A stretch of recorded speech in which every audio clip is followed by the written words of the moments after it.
Chromatography is a technique used in chemistry to separate the components of a mixture using their polarity.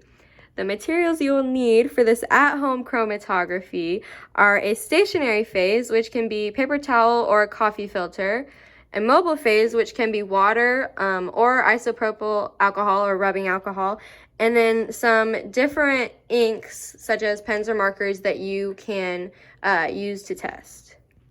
First, you'll want to make a mark on your stationary phase using pencil as a starting point for the materials you're going to be testing. Next, add dots of the inks you are testing to the starting line on your stationary phase and make them all about the same size for consistency. That'll be a constant in your experiment. We are using a black ink pen, a green ink pen, and then pink and yellow gel markers. Next, prepare your chamber.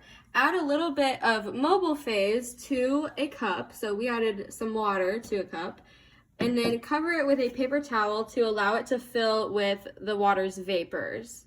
Next, secure your stationary phase using a pen or pencil that has a clip like this.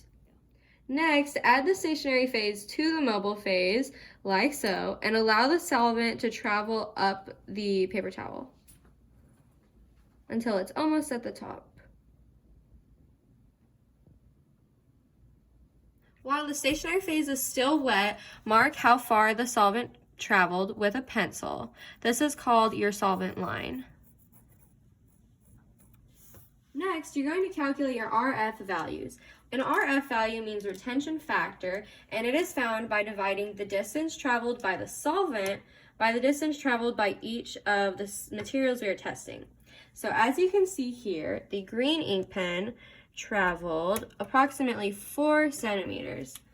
So always record the data that you find. And the solvent traveled 10 centimeters. So 4 divided by 10 is going to give us an R value of 2/5, or you can approximate to a decimal. And then you will do this for each of the different inks that we tested. And ideally, you would repeat the entire experiment 3 times to get accurate results. A relationship exists between a substance's RF value and its polarity. The more polar a substance is, the greater its RF value will be, because the mobile phase in this experiment was polar. The mobile phase was water, and the more polar a substance is, the farther it will go with the water as it travels up the stationary phase.